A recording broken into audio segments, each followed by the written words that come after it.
Hey guys, Hazen Warlick here with ABC Window Cleaning Supply. In this video, we're going to be talking about water-fed pole materials and accessories.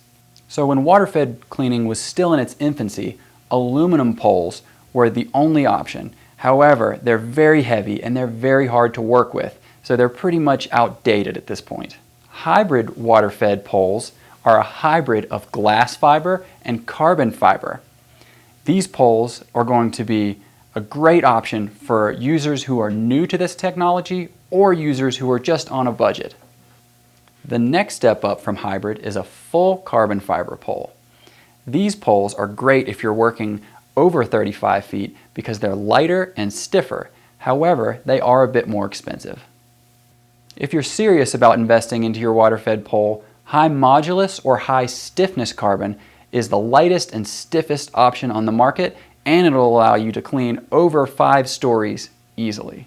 In addition to the water-fed pole itself, you'll need a brush, pole tubing, angle adapter, and shut-off valve.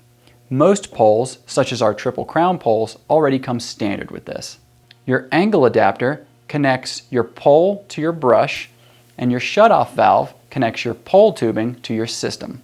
Some additional accessories you may find helpful are goosenecks to help you overcome deep ledges or when you're working with skylights, as well as pad holders which screw onto your angle adapter and utilize different types of pads to give you extra scrubbing power. So, we talked a little bit about water-fed pole materials and accessories. To learn more, click the link in the description. Thanks for watching.